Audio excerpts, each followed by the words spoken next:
प्यारे दोस्तों, आज हम आपको एक लड़की की कब्र के बारे में बताने वाले हैं जिसकी कब्र बिच्छुओं से भर गई। लेकिन फिर कुछ ऐसा हुआ कि उसकी कब्र के अंदर से बिच्छू गायब हो गए। तो दोस्तों, उसकी कब्र के अंदर बिच्छू क्यों आए थे और वो बिच्छू गायब कैसे हो गए, चलिए आपको बताते हैं। आप इस वीडियो को लाइक करके आखिर तक ज़रूर देखें। तो चलिए शुरू करते हैं। दोस्तों, ये वाक़या पाकिस्तान के किसी इलाके का बताया जाता है। कब्रिस्तान में काम करने वाला एक गोरकन कहता है, ये उस वक्त की बात है जब मैं कब्रिस्तान में काम करता था तो मेरा एक गोरकन दोस्त था। वो भी उसी कब्रिस्तान में मेरे साथ काम किया करता था और ये वाक़या मेरे उसी साथी के साथ पेश आया है। वो बताता है कि एक मर्तबा कुछ लोग मेरे पास आए और मुझे कहने लगे कि एक कब्र तैयार करनी है। जब मुझे कब्र खोदने के लिए कहा गया तो मैंने इनकार नहीं किया। अब मैं कब्र खोदने के लिए ज़मीन को तलाश कर रहा था तो कब्र खुदवाने वाले कहने लगे, ये जो दरख्त है इसके नीचे ही तुम ज़मीन को खोदना शुरू कर दो, कब्र को खोदना शुरू कर दो, ये जगह बेहतर रहेगी। मुझे वो लोग बहुत परेशान लग रहे थे। खैर, मैंने उन लोगों को नज़रअंदाज किया और ज़मीन खोदना शुरू कर दी। लेकिन अजीब बात ये थी कि पहले तो वो जगह बहुत अच्छी लग रही थी और ये लग रहा था कि यहाँ पर कब्र आसानी से खुद जाएगी। लेकिन जैसे ही कब्र खोदने के लिए कुदाल को ज़मीन पर मारा तो वहाँ पर एक बड़ा सा पत्थर निकल आया। ऐसा लग रहा था कि ज़मीन सख्त हो गई है और यहाँ पर अब कब्र नहीं बन सकती। मैंने उन लोगों की तरफ देखा और कहने लगा, देखें यहाँ पर कब्र खोदना मुमकिन नहीं है, यहाँ पर बहुत बड़ा सा पत्थर है, आप लोग क्या कहना चाहते हो? तो वो लोग कहने लगे, ठीक है, तुम दूसरी जगह देख लो। जब हम दूसरी जगह गए और वहाँ पर कब्र खोदना शुरू की तो अजीब बात थी कि वहाँ भी एक बड़ा सा पत्थर रुकावट बन गया। कब्र खोदने वाला कहता है, मैं फिर हैरानगी से उनको देखने लगा और कहने लगा, अजीब माजरा है साहब, आपके सामने मैंने ज़मीन को देखा, ज़मीन तो बहुत अच्छी थी, नरम थी, लेकिन ये तो बड़ी अजीबो गरीब बात हो रही है कि पत्थर पर पत्थर निकल रहे हैं, जबकि मैं तो आज ही बहुत सी कब्रें खोद चुका हूँ। खैर, जो लोग कब्र खुदवाने वाले थे उन्होंने कहा, अब क्या कर सकते हैं, आप तीसरी जगह देख लो, तीसरी जगह कब्र खोदना शुरू करो। जाहिर सी बात है कि मैयत को तो दफनाना ही है। अब तीसरी जगह पर जाकर कब्र को तैयार किया गया तो वहाँ कब्र तो खुदना शुरू हो गई, लेकिन जैसे ही उसमें गड़ा बना तो उसमें से इंतहाई गलीज और नाकाबिले बर्दाश्त बदबू आने लगी। बयान करने वाले भाई बताते हैं कि ये सूरत हाल देखकर मेरा जो साथी था जो कब्र खोद रहा था वो डर गया और उसने कब्र को खोदने से इनकार कर दिया। उसके इनकार करने पर वो लोग परेशान हुए और कहने लगे, अगर तुम कब्र नहीं खोदोगे तो कौन खोदेगा? इसके बाद मेरा जो साथी कब्र खोद रहा था वो मेरे पास आया और कहने लगा, भाई ज़रा जाकर तुम कब्र तैयार कर दो। बयान करने वाले भाई कहते हैं, मैंने अपने साथी से पूछा, अरे किसकी कब्र है? तो उसने बताया कि वो लोग कह रहे हैं किसी औरत की कब्र है। मैंने तीसरी मर्तबा कब्र खोदी लेकिन वो कब्र तैयार ही नहीं हो रही।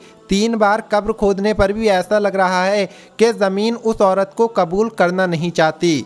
अभी वो मुझे ये सब बता ही रहा था कि इतने में वहाँ उस औरत के रिश्तेदार आ गए, यानी जो कब्र खुदवा रहे थे वो लोग आ गए। उन्होंने कहा, देखो हमारी मजबूरी है, हमें कब्र तैयार करानी है, काफ़ी देर हो गई है लेकिन तुम्हारे इस साथी ने कब्र नहीं खोदी बल्कि बार बार कह रहा है कि यहाँ चट्टान आ गई, यहाँ पत्थर आ गया, क्या तुम ये काम कर सकते हो? बयान करने वाले भाई कहते हैं, जब उन लोगों ने मुझसे राब्ता किया और कहा कि कब्र खोद दो क्योंकि रात हो गई है, इसके बाद हमने लाइटों का इंतज़ाम किया और फिर मैंने कब्र खोदना शुरू कर दी।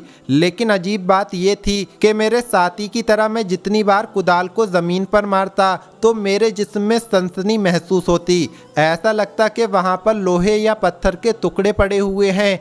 मुझ पर खौफ तारी हो गया और पूरा जिस्म पसीने से भीग गया। हालांकि वो सर्दियों की रात थी, यानी सर्दियों का मौसम था। मैंने हिम्मत करके थोड़ी सी ज़मीन खोदी। ज़मीन खोदने की देर थी कि उसमें से बड़ी तादाद में बिच्छू निकलने लगे, जिन्हें देखकर मैयत के साथ आने वाले लोग भी डरने लगे। इतने में वहाँ मौजूद लोगों में से किसी ने कहा कि इस औरत के शौहर से कहो कि ये अपनी बीवी को माफ़ कर दे और इसके गुनाहों की बख्शिश के लिए दुआ करे। मैंने कहा आखिर ये औरत कौन थी और इसका शौहर यहाँ पर मौजूद क्यों नहीं है? तो उनमें से एक आदमी कहने लगा ये औरत हमारे मोहल्ले में रहती थी। उसके बाद एक और आदमी आगे आया, उसने कहा मैं उसका भाई हूँ। दरअसल इसका शौहर अपाहिज इंसान है और यहाँ पर आ नहीं सकता है, चल फिर नहीं सकता है। तो मैंने कहा फिर ये क्यों कहा जा रहा है कि इसके शौहर को यहाँ पर बुलाया जाए? तो लोग कहने लगे कि तुम तो देख ही रहे हो कि दोपहर से रात हो गई है और इस औरत की कब्र नहीं बन रही है। आखिर कोई ना कोई तो ऐसी बात होगी। जो भाई ये वाकया बयान करते हैं वो कहते हैं कि मैंने उनसे कहा आप लोग ऐसा करें कि शौहर को बुला लें, वही असलियत बताएगा। इसके बाद कुछ लोग शौहर को लेने के लिए चले गए। जब वो लोग चले गए तो मैं उनमें से एक आदमी से बातें करने में लग गया। मैंने उस आदमी से कहा आखिर ये औरत अपने शौहर के साथ क्या किया करती थी?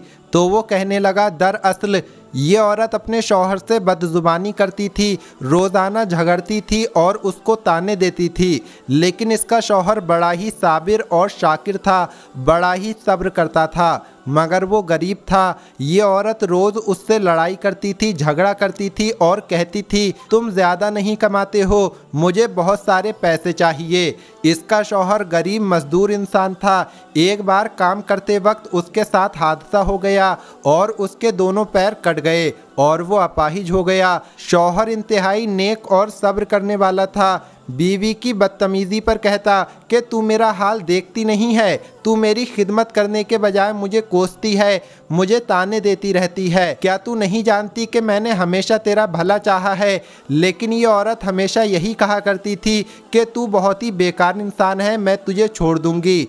अल्लाह पाक ने इस औरत को इसकी बदजुबानी की वजह से ऐसी बीमारी दे दी कि ये बिस्तर से लग गई। अब एक तरफ अपाहिज शौहर था और दूसरी तरफ ये बिस्तर पर पड़ी हुई औरत थी। काफ़ी वक्त तक इसका शौहर इस औरत की खिदमत करता रहा, मगर ये ज़बान से बकबक करती रहती थी, उसका दिल तोड़ती रहती थी। शौहर अपाहिज होने के बावजूद इसका ख्याल रखता था, इसे खाना खिलाता था। इसके शौहर ने इसकी बड़ी खिदमत की, लेकिन बीमारी के चलते इसका इंतकाल हो गया। जो भाई ये वाकया बयान करते हैं वो बताते हैं कि अभी मैं ये सब बातें सुन ही रहा था कि इतने में वो लोग उसके शौहर को लेकर वहाँ पर आ गए। उसका शौहर बुरी तरह से रो रहा था। मैंने कहा भाई साहब आप देख रहे हैं ना कि आपकी बीवी किस हालत में इस दुनिया से गई है। आप अल्लाह के नेक बंदे हैं, आपने कभी इससे बदतमीज़ी नहीं की, इस पर हाथ नहीं उठाया, बल्कि इसकी खिदमत की है, इसकी ज़ुबान दराजी को बर्दाश्त किया है। अल्लाह पाक आप पर अपनी रहमतें हमेशा बरसाए रखे। मैं आपसे ये इल्तिजा करता हूँ कि अगर आप अपनी बीवी की खैरियत चाहते हो और ये चाहते हैं कि इसको कब्र में दफना दिया जाए, कब्र इसे कबूल कर ले, तो आप अपनी बीवी को माफ़ कर दें। शौहर ने कहा मैं इसे माफ़ करता हूँ, अल्लाह पाक भी इसे माफ़ करे। फिर उस औरत के शौहर ने कब्र के करीब वहीं पर बैठकर दुआ की और फिर कुरान पाक की तिलावत शुरू कर दी। वो सूरह यासीन पढ़ता रहा और मुख्तलिफ सूरह मुबारका पढ़कर उसने दुआ की कि या अल्लाह मेरी बीवी को माफ़ कर दे। ये जिस हालत में दुनिया से गई है बहुत बीमार थी, मैंने इसे तकलीफ़ दी, मैंने इसे सुख चैन नहीं दिया, लेकिन मैं इसके लिए मग़फ़िरत की दुआ करता हूँ।